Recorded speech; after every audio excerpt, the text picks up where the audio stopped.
Imagine a vast lake of fresh water, extending in every direction, from shore to shore, beyond the reach of human vision, ordinarily unruffled by a ripple on its surface, studded with thousands of islands of various sizes, from 1/4 of an acre to hundreds of acres in area, and generally covered with dense thickets of shrubbery and vines.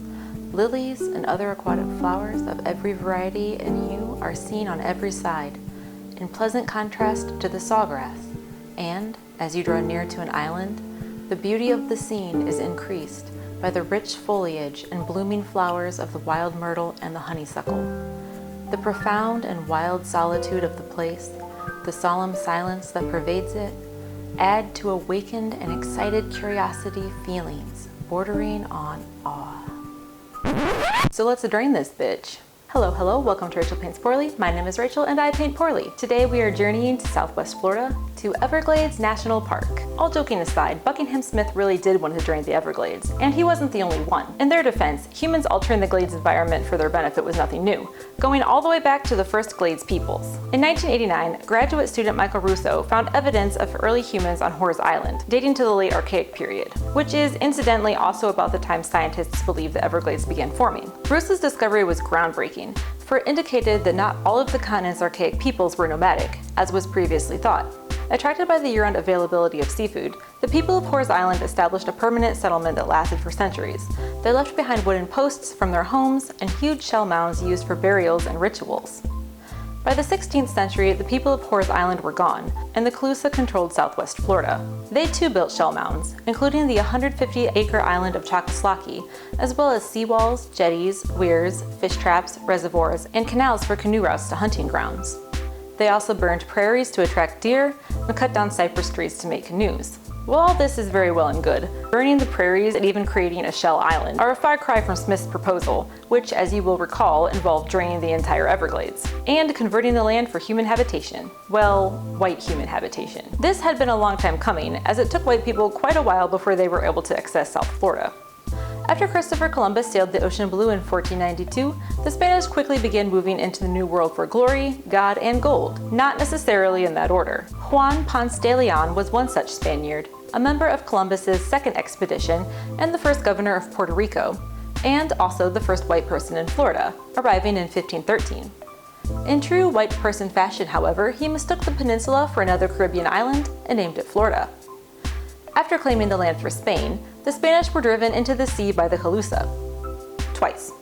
The Spanish went back to Puerto Rico. 8 years later, Juan Ponce de Leon returned with 200 men, only to be ambushed again by the Calusa. He was shot in the thigh with a poisoned arrow, and then retreated to Havana, where he died from his wounds. Later attempts by the Spanish fared no better, so declaring South Florida a lost cause, they turned their attention north. For the next 3 centuries, the brutal fighting between the Spanish, French, British, and eventually Americans occurred in North Florida.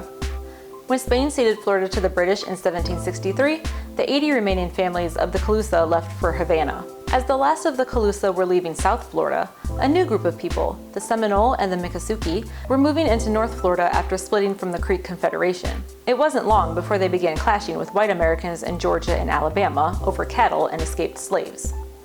This was further exacerbated after the United States purchased Florida from Spain in 1819. For now, conflicts included what white Americans wanted most of all: land.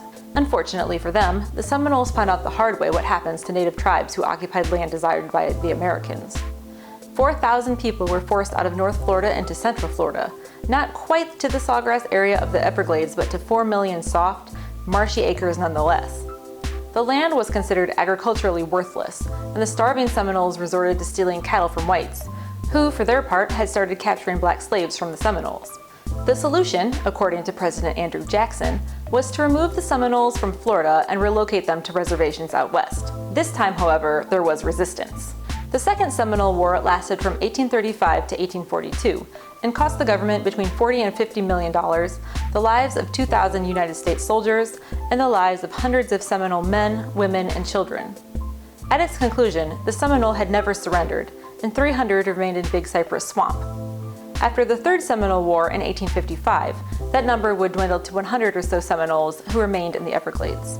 With the brown people sort of under control, the United States government turned its attention to the white people. According to the Buckingham Smith report, in 1842 about 50 whites lived in South Florida.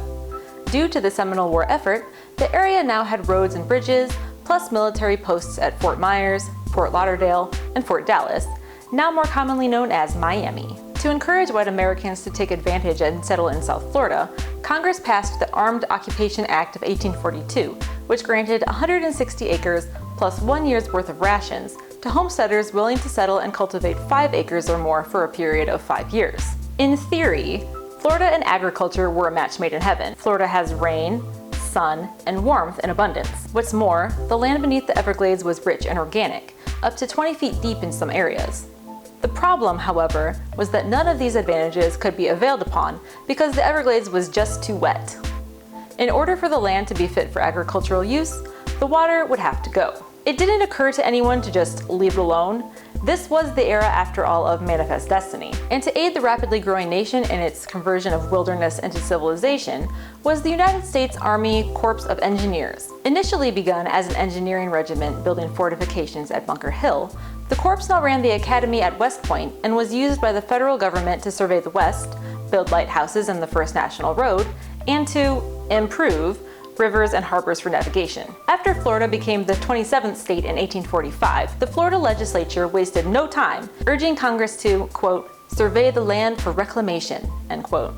Although the Everglades didn't rank high on the list of priorities, nevertheless, President James K. Polk sent Buckingham Smith to do just that. A Harvard-educated lawyer, Buckingham Smith was a firm believer in manifest destiny. In its current state, the Everglades was an impediment. Wrote Smith, quote, the first and most abiding impression is the utter worthlessness to civilized man, in its present condition, of the entire region, end quote. To him, the only way to make the land useful was to rid it of the excess water, making it worthy of human habitation. Quote, the statesmen whose exertions shall cause the millions of acres they contain, now worse than worthless, to teem with the products of agricultural industry, will merit a high place in public favor, not only with his own generation, but with posterity, end quote. In addition to why, Smith's report also detailed the how the Everglades should be drained. The overall concept is actually quite simple. In elevation, the Everglades is higher than the ocean. In her 1947 book, The Everglades, River of Grass, Marjory Stoneman Douglas described the end of the Florida Peninsula as being, quote, like a long pointed spoon. That is the visible shape of the rock that holds up out of the surrounding seawater the long channel of the Everglades and their borders. The rock holds the fresh water and the grass and all those other shapes and forms of air-loving life only a little way out of the salt water, as a full spoon, lowered into a full cup, holds two liquids separate within that thread of rim. Lower the tip of the spoon a very little, and the higher liquid moves out across the submerged end, as the water does at the end of the glades. The plan, therefore, was to draw more water down by deepening, widening, and extending the existing outlets throughout the Everglades, effectively enlarging the exit points along the rock boundary. Marjory Stoneman Douglas famously coined the Everglades the River of Grass. An intrepid reporter who had initially enthused about the development of the Everglades, Douglas became an equally enthusiastic champion for their preservation. On a writing assignment for the Rivers of America, she asked and was granted permission to write about the Everglades. She spoke to Gerald Parker, a U.S. Geological Survey hydrologist, who told her that the Glades was not a swamp, but a slow, steady flow of water through sawgrass. Quote, do you think that I could get away with calling it a river of grass? End quote, she asked him, to which he replied that he thought she could. While sawgrass is technically a sedge, not a grass, the description stuck. In its natural state, the Everglades ecosystem spread across most of South Florida, beginning in the series of lakes below present-day Orlando and carried down the Kissimmee River into Lake Okeechobee, which then spilled over into the Everglades. A sort of liquid heart, if you will. So, in order to drain the Everglades, Buckingham Smith believed the key would be to first cut off its heart by lowering the level of Lake Okeechobee through a series of canals to neighboring rivers. All of this, he estimated, would cost at most $300,000, but just to be safe, $500,000 would, quote, beyond question defray all outlay necessary for the successful accomplishment of the work, end quote. The predicted results: a lowering of the lake in the Glades by 5 feet, and successful reclamation of 1 million acres south of the lake, and many more in the Kissimmee River floodplain. To his cheerful report, Smith did add a word of caution, that of Stephen Mallory, a customs official who knew the Everglades well.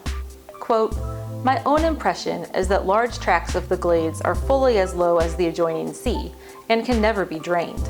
That some lands around the margins may be reclaimed by drainage or by diking, but that it will be found wholly out of the question to drain all the Everglades." End quote. Now that the opposition had been dutifully heard, it was time to start digging. First though, Florida needed to own the land to be drained. This was accomplished by the Swamp and Overflowed Lands Act of 1850, which gave all federally owned land, quote, "wet and unfit for cultivation," end quote, to the states. The act was spearheaded by a senator from Florida, David Yulee. His eye was towards developing the Everglades through the building of railroads, preferably through the Florida Railroad, which just so happened to have been recently charted by none other than one David Yulee. As a means to attract railroad companies, Florida created the Internal Improvement Fund, which promised the companies 3,840 acres of swamp and state-backed bonds of up to $10,000 for every mile of track laid, a law that was coincidentally, quote, "the product of the brain of Honorable David Yulee," end quote. At first, everything went according to plan, and Florida's new railroads began to be built. But 1861 was an unfortunate time to build a railroad in the South, as David Yulee and his Florida Railroad would come to find out. All of Florida's railroad companies ended the Civil War beaten and bankrupt, and the Internal Improvement Fund was nearly ruined. Matters worsened during Reconstruction, with the cash-strapped trustees devolving into corruption and dirty politicking. The greedy land grab was eventually cut short by a lawsuit involving the claims of 2 rival capitalists. While South Florida languished, North Florida was experiencing tourism and growth. Harriet Beecher Stowe moved to Mandarin, and Yankee snowbirds began an annual migration to Jacksonville. Henry Flagler, John D. Rockefeller's partner at Standard Oil, visited in 1878.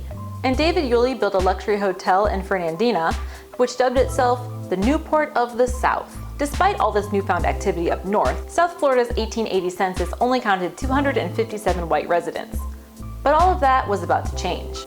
It began in 1881 with the arrival of Hamilton Diston. Ham, as he was known to the 2,000 workers in his father's saw-making firm, was a Yankee industrialist and investor in his own right.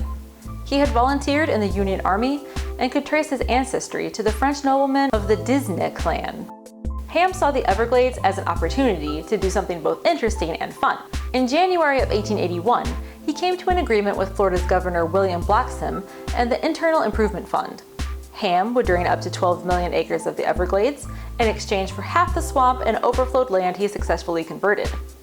He made headway in the Kissimmee Valley, adopting Buckingham Smith's earlier plan of lowering Lake Okeechobee via a canal east to the St. Lucie River and the Atlantic, and a canal west to the Calistahachie River and the Gulf, with at least one other canal south through the Everglades. He got to work with early success. In June 1883, less than 2 years after beginning, the Kissimmee Valley was drying out. The Sawgrass Everglades to the south of the lake had yet to experience the same, but surely it was only a matter of time. Only then, the Calistahachie began to flood again. Popular opinion turned against Ham, and in 1887, a state commission declared his dredging work a failure. The creation of large canals was expensive, so instead of following his original plan and focusing on lowering Lake Okeechobee, he expedited the draining of the Kissimmee Valley into the lake. The one canal he did dig from the lake, a 3-mile ditch to the west, merely served to inundate the Calistahachie Valley. Ham never did manage to drain the Everglades, but the trustees did acknowledge his contribution to, quote, "the reclamation of vast areas of rich land and the general improvement of the entire country," end quote. And in 1965, some 69 years after his death, a portion of his land did end up in the hands of a distant relative of the Disney family. But Florida wasn't ready yet for the happiest place on earth. Before that could happen, it needed people. And for people to happen, it needed Henry Flagler. Henry Morrison Flagler was born in 1830 in upstate New York, the impoverished son of an itinerant minister. By the time he and his second wife honeymooned in St. Augustine, he and John D. Rockefeller had made a fortune as partners in Standard Oil. Enamored with Florida, he began pouring resources into it, building hotels and creating communities. His early efforts were focused on St. Augustine and Jacksonville, but he soon extended his vision further south, especially after several chilly winters. Miami, positioned cozily below the frost line, received her first rail line in 1896. The population of Miami began to grow, incorporating in 1896 with 500 voters. After the Spanish-American War, the population had increased tenfold, partially to soldiers staying post-peace treaty and partially to Flagler's advertising the area in his real estate ventures. The Everglades remained safe from Henry Flagler, who instead turned his attention to building a rail line across the ocean to Key West. But it wasn't safe from the people his trains had already brought to South Florida. Armed with rifles, the new inhabitants began shooting, and shooting, and shooting, and shooting. Deer, bear, alligators, turkeys, bobcats, and birds. Lots and lots and lots of birds. At first, the majority of the hunting was done by tourists on the outskirts of the Everglades, but soon, others would take the plunge into the glades. They were the plumers, and they hunted for plumes. The millinery fashions of the late 1800s were not kind to birds in general. In February 1886, birdwatcher Frank Chapman observed 160 bird species whilst on 2 strolls. This might not seem so strange, only Frank Chapman was in Manhattan, and all the birds were dead, nestled on top of the hats of the fashionable women bustling through the busy streets. Frank Chapman counted 700 women wearing hats. Of those, 542 sported feathers, the finest and most expensive hats held entire birds. The high prices fetched for these plumes spurred the plumers deeper and deeper into the Everglades. In 1886, the American Ornithological Union estimated that 5 million birds nationwide were slaughtered for the trade. The devastation wiped out entire rookeries of birds, owing largely to the habits of the white plumers. One writer noted, quote, "The Indian leaves enough of the old birds to feed the young of the rookery. The white man kills the last plume bird he can find, leaving the young ones to die in their nests, then returns a few days later lest he might have overlooked a few birds." End quote. Roseate spoonbills, snowy egrets, great white herons, and short-tailed hawks nearly disappeared from Florida. The wild flamingos did. The Carolina parakeet went extinct, and only one rookery for brown pelicans remained, called Pelican Island. People who up until this point seemed perfectly happy with the no-holds-barred approach to the natural world began to take notice, and they weren't happy. Quote, "This is the last pitiful remnant of hosts of innocent, exquisite creatures slaughtered for a brutal, senseless, yes, criminal, millinery folly," end quote, wrote one Reverend Job after taking pictures of a destroyed rookery. His thoughts were quickly becoming shared by the majority, leading to the establishment of a plume hunting ban in Florida. President Teddy Roosevelt, upon learning of the plight of the pelicans of Pelican Island from birdwatcher Frank Chapman, looked to his aides and asked if there were any laws preventing him from declaring the area a federal bird sanctuary. They didn't think that there were. "Very well then," he said, "I so declare it." And so Pelican Island became the first of America's 567 national wildlife refuges. While conservationists had put the kibosh on the wanton slaughter of the Everglades birds, the draining of the Everglades itself was still considered A-OK. For Florida Governor Napoleon Broward, it was a necessity. The center of his campaign for the governor's mansion, Broward had pledged to drain the Everglades for $1 an acre, then sell the newly created farmland at $5 to $10 an acre, all for the benefit of the taxpayer. Florida's voters fulfilled their role by putting him into office in 1905, and he was determined to fulfill his by draining the swamp. By the end of his first year as governor, 2 state dredgers, the Everglades and the Okeechobee, were under construction. In 1906, the Everglades was triumphantly launched. While drainage was happening, it wasn't happening very quickly. By 1908, the Everglades and Okeechobee had only dug 5 miles of canals, with less than 12,000 acres reclaimed. Then the feds got involved. Charles Elliott, chief of the U.S. Department of Agriculture's new Drainage Bureau, was concerned that the cost would run up to $50 an acre and that the work was being done in a, quote, very energetic and possibly arbitrary manner, end quote. Fortunately for Broward, who did not desire federal intervention, the lead investigator James Wright was more than happy to act as his rubber stamp. Wright's March 1909 Wright Report confirmed Broward's plans of at least 4 major diagonal canals cut out from Lake Okeechobee, which would drain both the lake and the Everglades marshes. Wright also supported Broward's $1 an acre estimate. With this apparent green light from the federal government, landowners gave their support to the plan and agreed to help fund it with a tax on their properties of 5 cents an acre. The green light was also apparently given to Northerners, who, in the spring of 1911, began surging towards Fort Lauderdale in the thousands. With the draining of the Everglades a foregone conclusion, the real estate salesman had cleared 20,000 parcels in several months. But as the months continued to roll by and the water remained, people began having doubts. Said one Iowa man after inspecting his new swampland, quote, "I have bought land by the acre, and I have bought land by the foot, but by God, I have never before bought land by the gallon," end quote. A Miami woman, struck by the plight of the gullible Northerners, wrote to the US government in the hopes that they would ban the sale of Everglades land, quote, "These land companies are flooding the country, especially the Middle West, with the most fabulous misrepresentations. The Everglades may be drained someday, but that day has not arrived," end quote. But why hadn't it? The feds decided to find out, launching an investigation in 1912, and the scandals just started rolling in. Central to the brouhaha was James Wright's overly enthusiastic report and how it had been disseminated to the public. Before Charles Eliot could see the report, Wright had sent the most bubble-brained pieces of it to the Everglades land companies, with which they claimed to have the approval of the department, i.e. the federal government.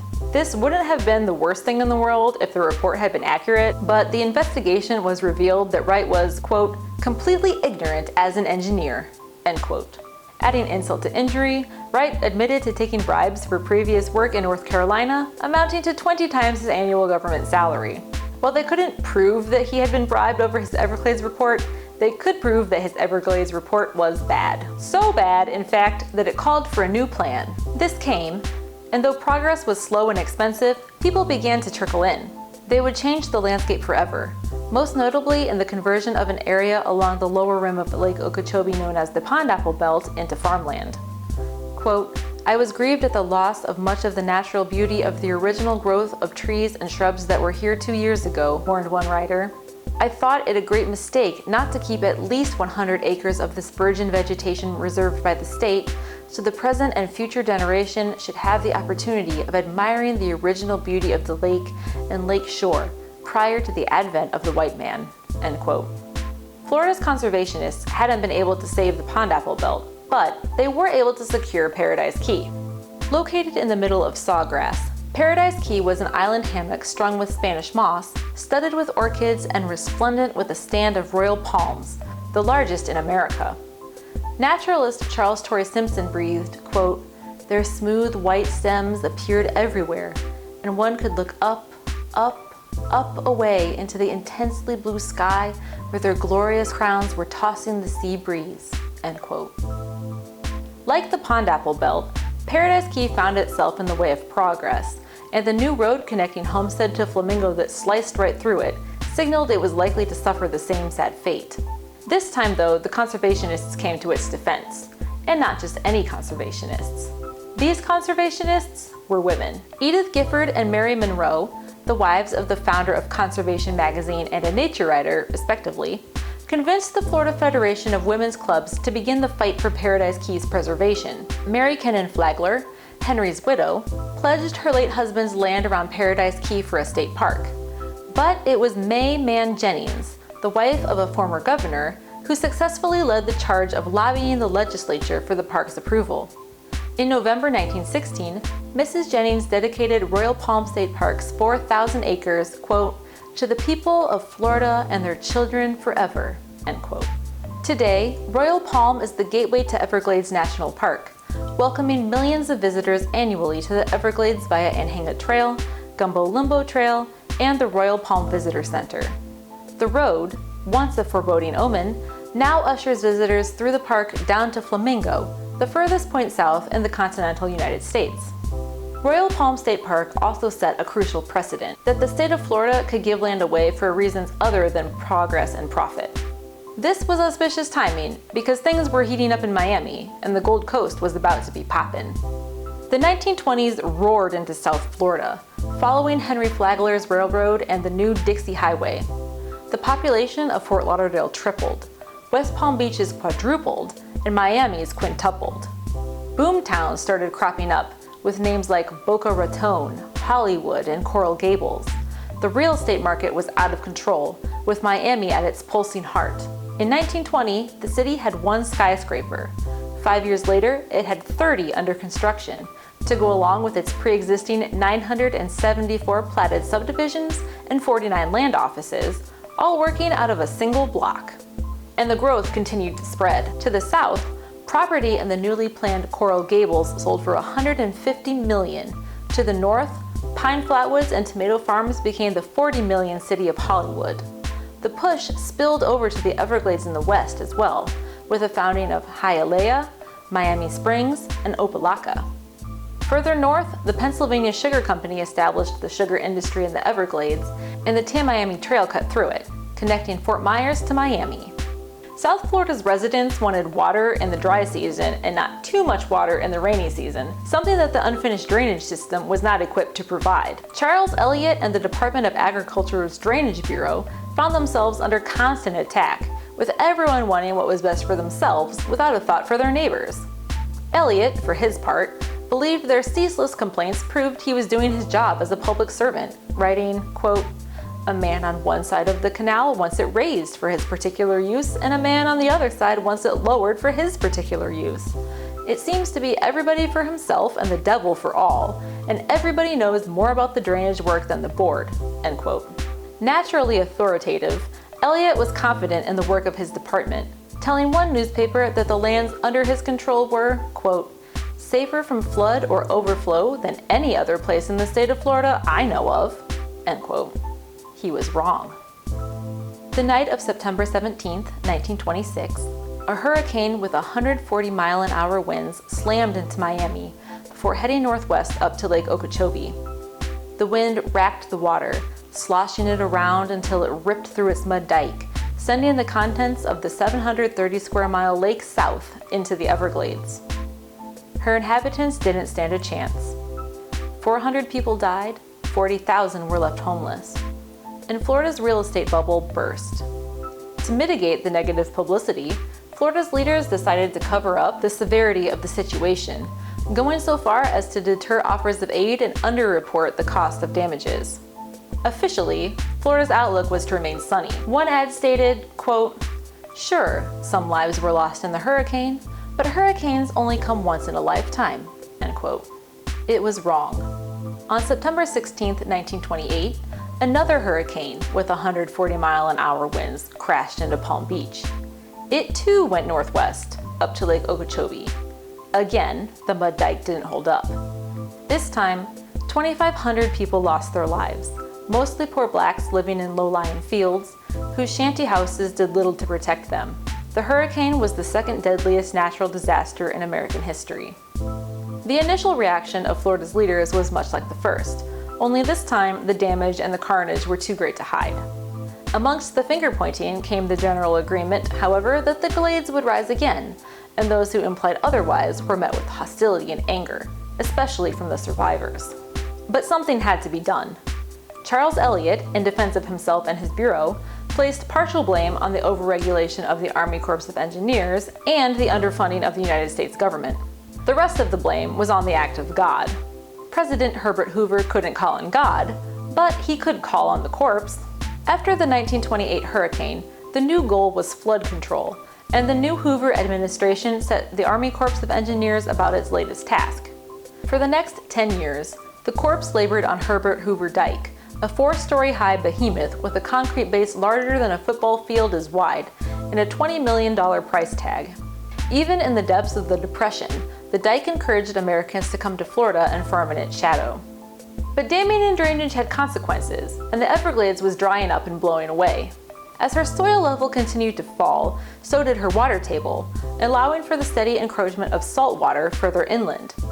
Cows died of thirst in the Kissimmee Valley, and Miami almost ran out of drinking water.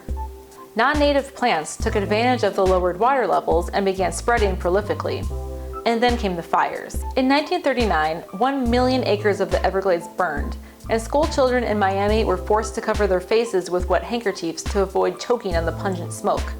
The more than 600 Seminoles who still lived in the Everglades were affected as well. When the water dried up, many of them moved to small regional government reservations or to tourist camps along the Tamiami Trail.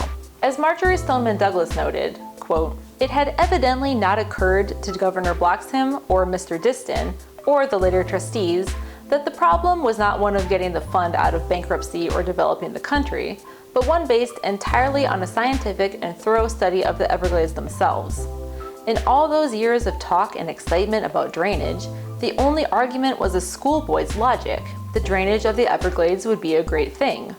Americans did great things. Therefore, Americans would drain the Everglades. Beyond that, to the intricate and subtle relation of soil, of fresh water and evaporation, and of runoff and salt intrusion, and all the consequences of disturbing the fine balance nature had set up in the past 4,000 years, no one knew enough to look," end quote. They knew to look now. In 1940, Gerald Parker, who later okayed Douglas's Everglades moniker River of Grass, discovered that South Florida's freshwater table needed to be raised 2.5 feet above sea level, or else the creeping saltwater would ruin its freshwater supply. Scientists from the U.S. Department of Agriculture began studying the soil. They concluded that only 1/8 of the Everglades was suitable for agriculture, those being the upper glades and the eastern wetlands along the coastal ridge. And Daniel Beard of the National Park Service undertook the first study of the area's wildlife, showing that many were in danger of extinction. A movement began to save the Everglades, to preserve and conserve it for the future. In 1923, the National Park Service had first suggested converting the lower glades into a national park. On December 6, 1947, Everglades National Park was formally dedicated by President Harry Truman. Marjory Stoneman Douglas, May Man Jennings, and Daniel Beard were all present. Truman waxed poetic, quote, "Here are no lofty peaks seeking the sky, no mighty glaciers or rushing streams wearing away the uplifted land.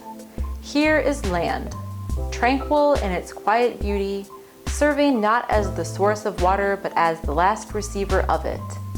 For conservation of the human spirit, we need places such as Everglades National Park, where we may be more keenly aware of our Creator's infinitely varied, infinitely beautiful, and infinitely bountiful surroundings," end quote. His focus was not on preserving the Everglades for the Everglades' sake, but for people's, calling on Americans to, quote, "make full use of our resources," end quote, in those parts of the Everglades not contained in the national park. The Army Corps of Engineers was preparing to do exactly that. In a nutshell, the plan for the Everglades post-national park creation, called the Central and Southern Florida Flood Control Project, or CNSF project, was to prepare South Florida for an explosion of immigration and development through the marriage of the old ideas of drainage and the new ideas of conservation, a give and take between the people and the environment. Only the people would be doing all of the taking, and the Everglades would be doing all of the giving. Post-World War II, Florida's population grew at an outstanding pace, at 4 times the national rate. Before the war, there were fewer than 2 million residents, but by 1965 that number had increased by almost 6 million. Tourism exploded, aided in no small part by the arrival of Mr. Disney, dethroning agriculture as the state's primary industry up until then. Citrus grew and cattle grazed where there once was marshland, but the most important crop was sugarcane, especially after the fall of Havana in 1953. The northern Everglades were sugarcane fields, the eastern Everglades were subdivisions, and the central Everglades, while technically water conservation areas, were more accurately reservoirs and sewers. Everglades National Park was the most endangered of the national parks. Invasive species were prolific, fires raged in drought years, and in wet years thousands of stranded deer drowned or starved. The CNSF project had done a great job on the people's front, but had failed miserably for the Everglades, prompting Marjory Stoneman Douglas, who had initially offered it her hopeful approval, to cry, "What a liar I turned out to be." But the late 1960s were a turning point in the American environmental consciousness, and people began to regret the loss of clean water, clean air, and natural landscapes. Politicians responded to the shift, with President Richard Nixon creating the Environmental Protection Agency in 1970 and signing laws such as the Clean Air Act and the Endangered Species Act.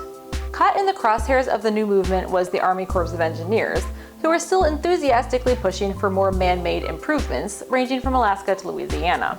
Their old project, The CNSF, however, was in need of attention, mainly the part of the CNSF project to which they had never paid any attention: protecting Everglades National Park, complete with fish and wildlife preservation. So far, they hadn't done a very good job. Inhinga Trail was a mudflat scattered with the carcasses of gar, and the alligator was almost extinct. The Everglades needed more water, but the Corps couldn't serve two masters, and the demands of cities and agriculture came first. To Arthur Marshall, it was clear what had to be done to save the Everglades. A marine biologist with the Fish and Wildlife Service, he said, quote, "The Everglades is not just stressed, it is distressed, a condition brought about to a major degree by past works of the Flood Control Project," end quote. The CNSF project had chopped the Everglades up through a series of ditches and canals, dependent on water managers for its life-sustaining flow of water. In order to fix the problems at the bottom of the glades, according to Marshall, first they had to fix the mess they had made at the top. The Kissimmee River, once a narrow, twisting river 103 miles long and 6 feet deep, with 320 species of fish and wildlife, had been cut and dredged into a 56-mile-long, 30-foot deep canal courtesy of the Corps. It took them 10 years and $35 million. Upon its completion in 1971, most everyone concluded that it shouldn't have been started in the first place, with Marjory Stoneman Douglas deeming it completely stupid. The canal was little more than a sewer pipe, carrying waste from the upper basin's toilets, citrus groves, and cattle pastures into Lake Okeechobee and South Florida's water supply. Quipped Douglas, quote, "You may not know it, but cows produce manure. I don't know that the people in government knew that, but somebody should have told them." Art Marshall's plan to fix this mess was simple: get rid of the canal. Get rid of it, and hopefully nature would revert back to the river. Up to this point, no one had attempted to reverse a Corps project, but he was optimistic, writing to Douglas, quote, "We shall see the Kissimmee River flowing sweet and beautifully again. We are on the road, Marjory, not only for the Kissimmee, but for Lake Okeechobee and restoring the river of grass," end quote. Art Marshall didn't live to see the Kissimmee River Restoration Project. The project began in 1999, 4 years after his death, with the backfilling of 8 miles worth of canal. Today, the restoration is nearly complete. According to the South Florida Water Management District's 2021 to 2026 strategic plan, quote, "The Corps has completed 3 phases of backfilling the C38 canal, and continuous water flow has been reestablished to 24 miles of the river's original course," end quote. The strategic plan details the restoration of water resources and ecosystems, flood protection, water supply, and public engagement throughout South Florida, from Orlando to the Florida Keys. On the ecological front, it calls for the prioritization of improving water quality to reduce harmful algal blooms, maximizing use of available water storage features, managing invasive exotic and nuisance vegetation and species, and increasing access and recreational opportunities on public lands when it does not conflict with ecosystem goals. The restoration of the Kissimmee, Lake Okeechobee, and the River of Grass is making progress. Much like the Everglades itself, its preservation movement continues advancing, day after day, week after week, year after year, from one century into the next. The conservation effort that began in the 20th century has carried into the 21st, though the players may have changed. Art Marshall died in 1985, Marjory Stoneman Douglas in 1998, and governors, bureaucrats, and environmentalists have come and gone. Speeches have been made, bills have been signed, ditches have been filled, the Everglades returns to life. Now it's our turn. Can we keep it? I think we can. The keeping of the Everglades would be a great thing. And Americans do great things.